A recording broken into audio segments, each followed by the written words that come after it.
Radio Claret América presenta Sediento de ti, la palabra, fuente de vida, con el sacerdote misionero claretiano Tony Díaz. Reflexiones diarias del Evangelio. Aquí iniciamos.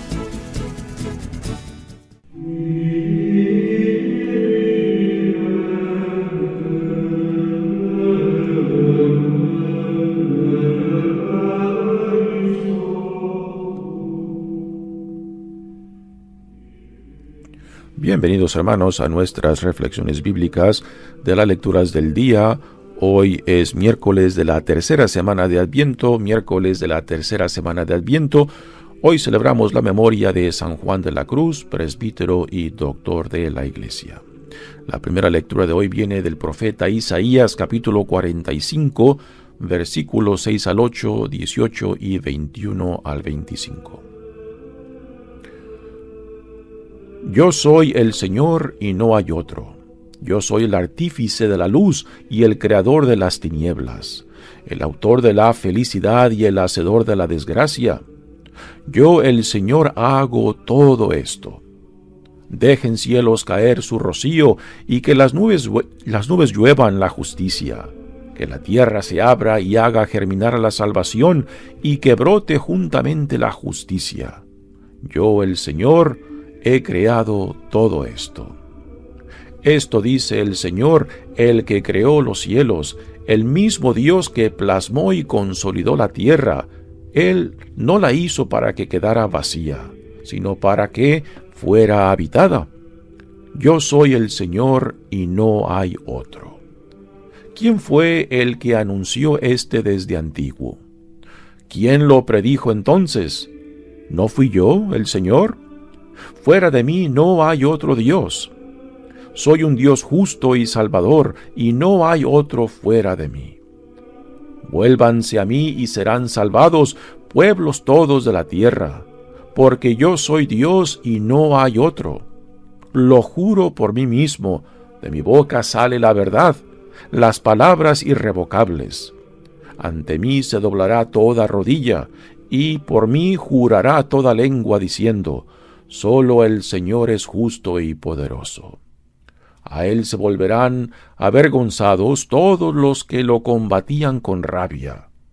Gracias al Señor triunfarán gloriosamente todos los descendientes de Israel. Palabra de Dios. El salmo responsorial es el Salmo 84 y el responsorio es: dejen cielos caer su rocío y que las nubes lluevan al justo. Dejen cielos caer su rocío y que las nubes lluevan al justo. Escucharé las palabras del Señor, palabras de paz para su pueblo santo. Está ya cerca nuestra salvación y la gloria del Señor habitará en la tierra.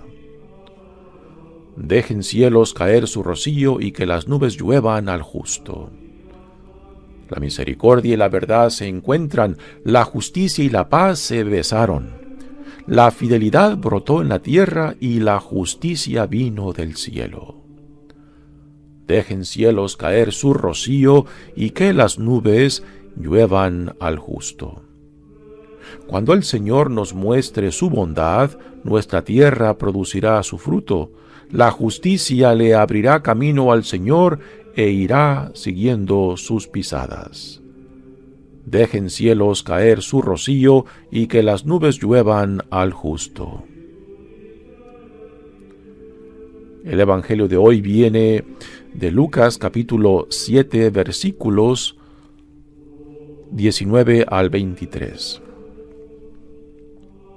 En aquel tiempo Juan envió a 2 de sus discípulos a preguntar a Jesús: ¿eres tú el que ha de venir o tenemos que esperar a otro?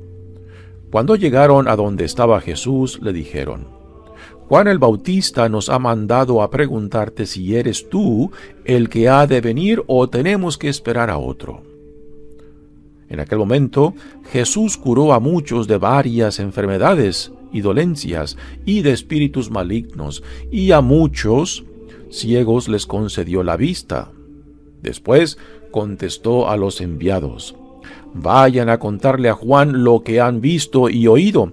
Los ciegos ven, los cojos andan, los leprosos quedan limpios, los sordos oyen, los muertos resucitan, y a los pobres se les anuncia el Evangelio.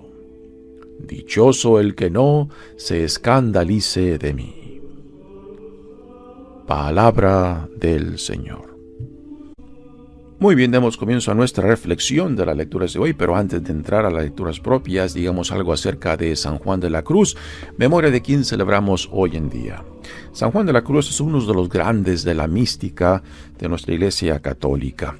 Nació en el año 1542 y su nombre fue Juan de Yepes Álvarez.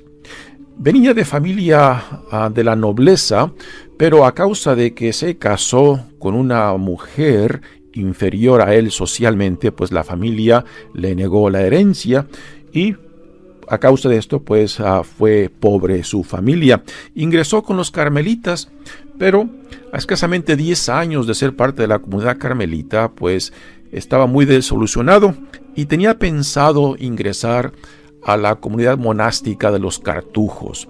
Es ahí cuando interviene Santa Teresa de Jesús, la famosa mística también carmelita, que convence a San Juan de la Cruz a que no abandone la comunidad carmelita, sino que se una a ella en la reforma de este carisma carmelita. Y de ahí viene la tradición de los carmelitas descalzos, que gracias a Santa Teresa de Jesús junto con San Juan de la Cruz, en la parte masculina, pues llevaron a cabo esta reforma de la comunidad carmelita. San Juan de la Cruz sufrió mucho a consecuencias de esta reforma de sus hermanos. Fue encarcelado por ellos mismos, fue azotado físicamente para convencerlo de que no, pues causara olas en la comunidad carmelita.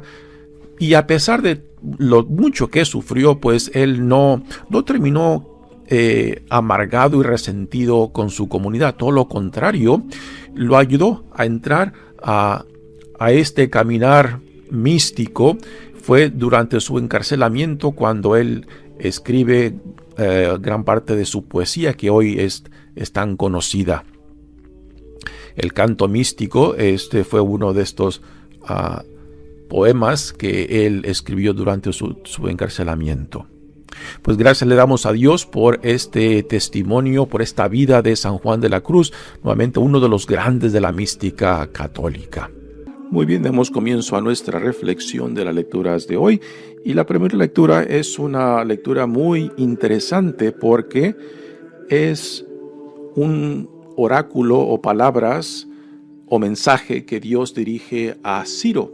Y el título que se le da en la Biblia a este capítulo 45 es la investidura de Ciro, rey de Persia. Y hemos de aclarar que Ciro no es creyente del Dios de Israel y no conoce al Dios de Israel, pero por medio del profeta Isaías se nos dice de que Dios consagró a Ciro como su ungido. La palabra ungido quiere decir Cristo en griego, y en arameo significa Mesías, y es un título que solamente en las escrituras se le otorga, por ejemplo, a reyes como Saúl, como David, y también a los profetas. El ser ungido significa eso, significa ser escogido, ser llamado para una misión específica, para una misión que Dios ha encomendado. Y es muy interesante que aquí el profeta Isaías le aplica el título de ungido o Mesías o Cristo a Ciro, que es el rey persa.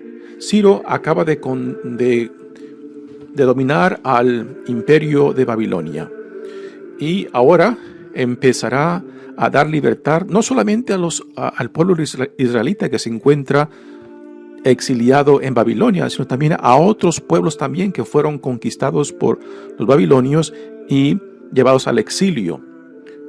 Ciro dará libertad a varios de esos pueblos, pero a Israel particularmente no solamente le da libertad, sino también le provee asistencia económica y también cartas de recomendación para que regrese a Judá, a la ciudad de Jerusalén, para que reconstruyan el templo que fue destruido por los babilonios. Así que esto es algo muy insignificante de que Dios, por medio del profeta Isaías, le llame a Ciro el ungido, el escogido por Dios. Pero también se puede entender porque desde el punto de vista de Dios y del profeta Isaías, hay un solo Dios por encima de toda la creación.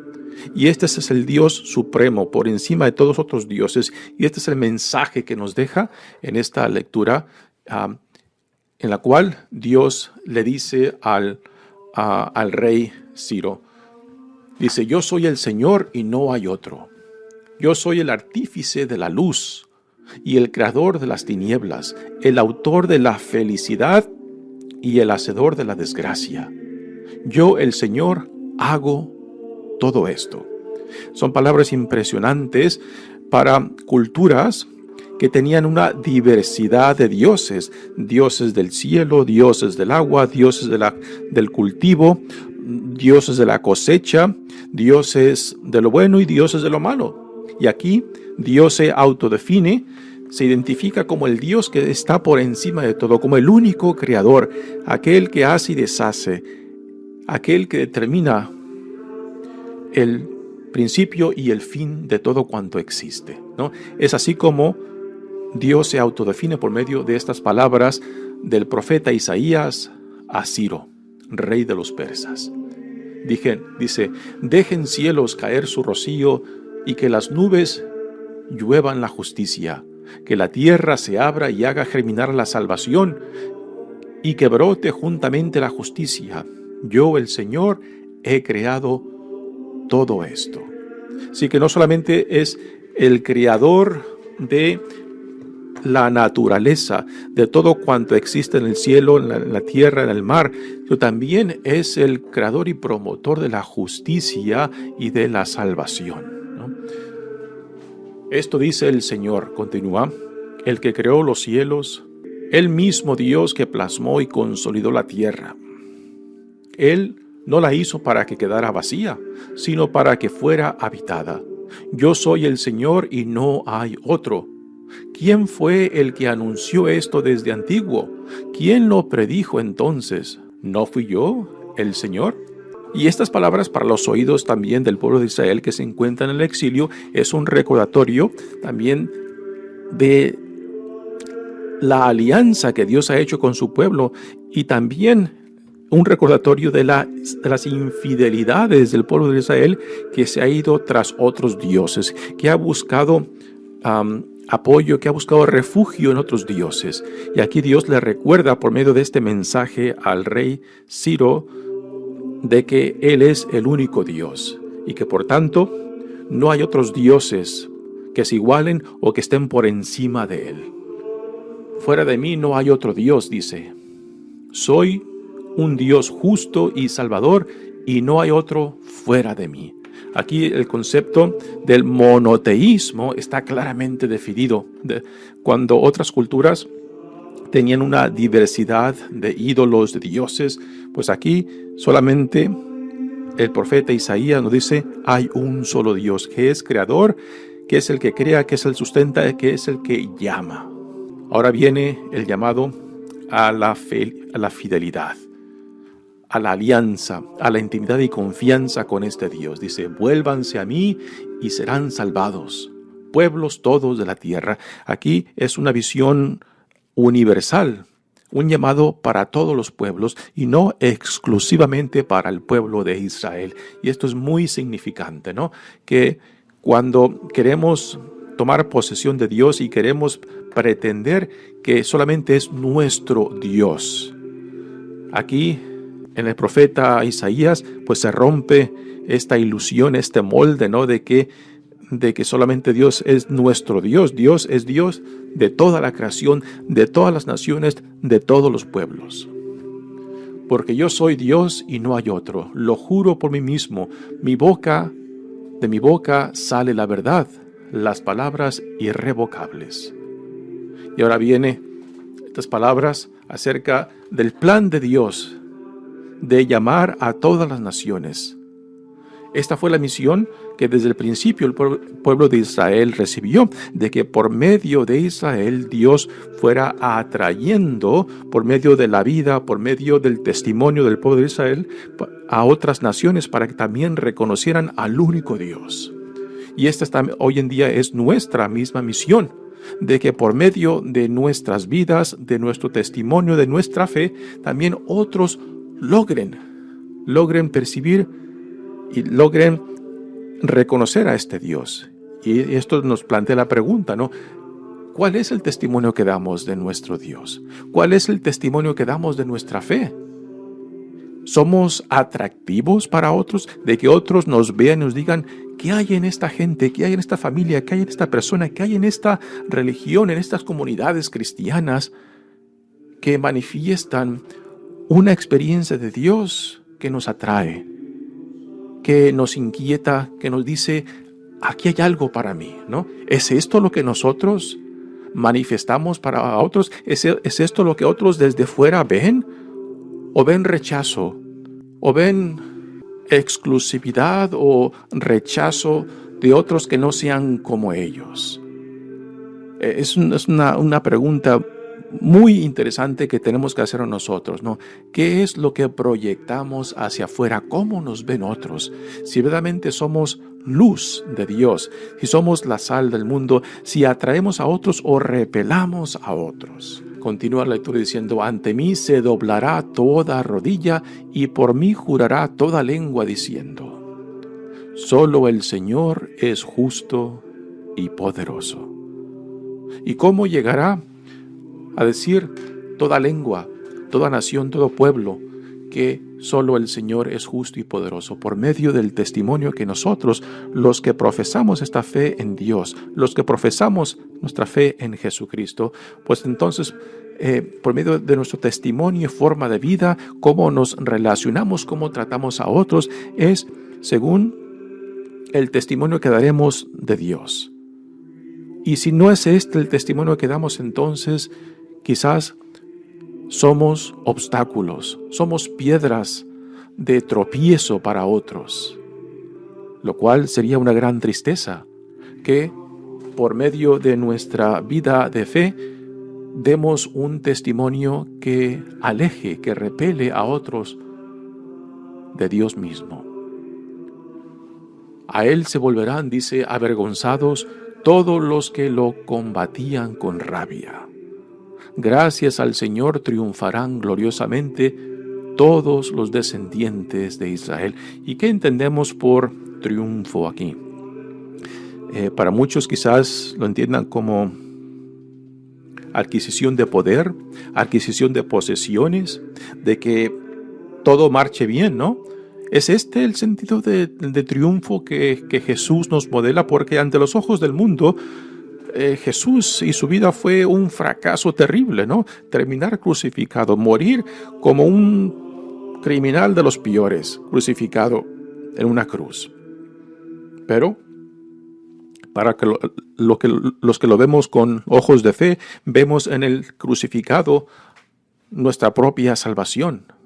Que la cruz no solamente fue un instrumento de tortura y muerte de los romanos, sino es el camino para la salvación cuando nos comprometemos a seguirlo con confianza plena de que no hay nada ni nadie que nos pueda separar del amor de Dios en Cristo.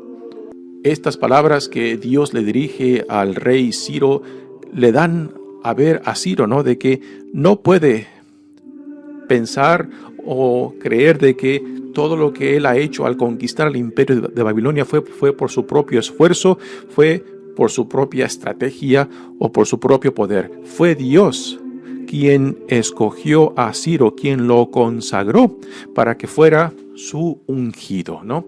Así que son palabras que le dejan claro a Ciro de que no pretenda ser lo que no es, ¿no? De que reconozca al Dios quien lo llamó, quien le dio la victoria, quien lo consagró como ungido. Y estas palabras, pues también para nosotros deben de recordarnos de que somos quien somos por la pura gracia de Dios, poseemos lo que poseemos por la pura gracia de Dios, ¿no?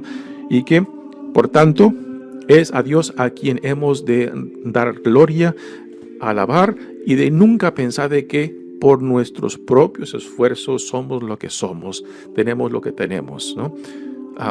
Lo cual, cuando se nos sube a la cabeza este orgullo, esta prepotencia, pues pensamos de que ya no necesitamos de Dios, que quizás son otros desdichados que más necesitan de Dios y que yo, por lo menos, ya no tengo necesidad de Dios. Y esto, pues, es una terrible ilusión que tarde o temprano llegaremos a comprender. Es una lectura muy interesante, particularmente porque Dios, por medio del profeta Isaías, se la dirige al rey Ciro, que acaba de conquistar al imperio de Babilonia, y que con esta conquista, ahora Ciro, como instrumento de Dios, como ungido del Señor, da libertad no solamente al pueblo de Israel, sino a otros pueblos que fueron conquistados por los babilonios. En esto, Ciro manifiesta la grandeza de espíritu que después veremos en otros líderes como David, y que lo veremos más plenamente en Jesucristo. También que se le da el título de el ungido, el Cristo, el Mesías, y que en Cristo por excelencia vemos estas cualidades de nobleza que Isaías dice acerca de Ciro, pero las vemos más excelentemente manifestadas en Cristo. Muy bien, pasemos ahora al Evangelio de hoy. Juan todavía no ha sido arrestado y no ha muerto. Y aquí tenemos a Juan el Bautista y a Jesús, que están coexistiendo en el mismo tiempo. Juan parece que ya empieza a ser opacado por Jesús, y Juan se pregunta si Jesús, que es su primo, es el que tenía que venir o tienen que esperar a otros. Y por eso Juan le manda a 2 de sus discípulos para hacerle esta pregunta a Jesús, de que si es Jesús el que debía de venir, el enviado de Dios, o si han de esperar a otros. Una pregunta muy interesante. En el Evangelio de Juan se nos dice que después de que Juan identifica a Jesús como el Mesías, como el que tenía que venir, varios de sus discípulos después se fueron detrás de Jesús. O sea, cuando Juan lleva a cabo su misión de identificar al Mesías, de preparar el camino para él, entonces él se hace a un lado, él disminuye para que Jesús crezca, él se opaca para que Jesús pase a la luz, ¿no? Y esto parece no estar manifestado más claramente aquí en este Evangelio de Lucas. En el Evangelio de Juan el Bautista tiene una identidad bien definida, sabe el por qué Dios lo ha mandado, para ser el puente entre el Antiguo Testamento y el Nuevo Testamento, para ser quien introduce a Jesús, quien lo identifica, quien lo apunta, y después él se hace a un lado. Esto parece estar bien definido en el Evangelio de Juan, no tanto aquí en el Evangelio de Lucas, donde hay una cierta incertidumbre de que si Juan sabe o no sabe si Jesús, su primo, es el enviado o no. Así que manda a sus discípulos para que le pregunten, ¿eres tú el que ha de venir o tenemos que esperar a otro? Cuando llegaron a donde estaba Jesús, le dijeron, Juan el Bautista nos ha mandado a preguntarte si eres tú el que ha de venir o tenemos que esperar a otros. En el Evangelio de Mateo también esta situación entre los discípulos de Jesús y los discípulos de Juan el Bautista parece que hay cierta tensión, y a últimas no todos los discípulos de Juan se convencieron de que Jesús era el que tenía que venir. ¿Por qué digo esto? Porque aún hoy en día, en un grupo étnico de lo que hoy en día es Irak, aún hay creyentes de Juan el Bautista. que aún esperan la venida del Mesías. A estos grupos étnicos se le llaman los mendianos que aún creen en Juan Bautista como el profeta de Dios. Así que estos descendientes creyentes de Juan Bautista aún existen hoy en día. Cuando yo estuve en la misión de San Gabriel, conocí a un muchacho descendiente de una familia de los mendianos de Irak, que aún practican su fe en Juan Bautista, esperando en la venida del Mesías, porque los discípulos de Juan Bautista, algunos de ellos aún no quedaron convencidos de que Jesús era el Mesías, de que Jesús era el que tenía que venir. Quizás porque Jesús no encajaba en las ideas y las expectativas que existían en su tiempo de cómo tenía que ser el Mesías. Jesús no era un Mesías político, o sea, buscando el poder político. Tampoco era un Mesías tipo revolucionario que iba a despojar al Imperio Romano de Israel, ni tampoco era un líder religioso que iba a purificar la religión del pueblo de Israel. Así que Jesús no encajaba en ninguna de esas expectativas. Y no hemos de sorprendernos de que muchos no creyeron en él porque estaban más afianzados y más confiados a sus expectativas que a la realidad del Dios que se hace uno con nosotros en Jesucristo. Dios encarnado en Jesucristo sorprende a su mismo pueblo, aquellos que tenían esas expectativas, y los reta para que vean más allá de lo que ellos esperaban, de lo que ellos querían, ¿no? Y aquí, en esta escena de este evangelio, pues, en vez de tener a un Mesías, a un ungido que no busca el poder político, ni ser revolucionario, ni ser un purificador de la religión del pueblo de Israel, sino que Jesús utiliza y da como manifestación de su identidad y autoridad que son las sanaciones, son la expulsión de demonios, la restauración de la dignidad de aquellos que no valen para nada, la predicación del evangelio a los más excluidos, a los pobres, a los que no cuentan para nada, tanto para los poderosos como para las autoridades religiosas del tiempo de Jesús. Así que Jesús escucha la pregunta que le hacen los discípulos de Juan el Bautista, pero él continúa con su actividad.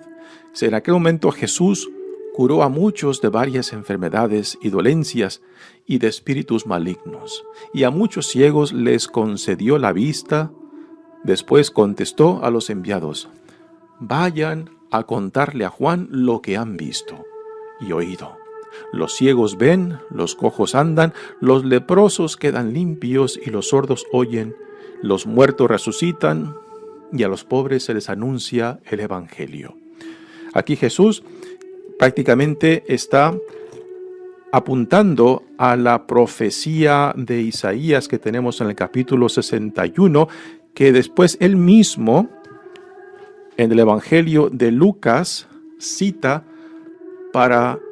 y se le aplica a sí mismo cuando él va a la sinagoga de su pueblo de Nazaret y le dan a leer del profeta Isaías, y lee de esa profecía del profeta Isaías el capítulo 61, cuando Jesús dice, cuando el evangelio de Lucas, el capítulo 4 dice: fue a Nazaret donde se había criado y según su costumbre entró un sábado en la sinagoga y se puso en pie para hacer la lectura. Esto de que se puso de pie era muy común, de que cuando un visitante a la sinagoga estaba presente, pues se le daba la preferencia, se le daba la oportunidad, la invitación de que compartiera la lectura o algún comentario sobre la lectura. Y es lo que Jesús está haciendo.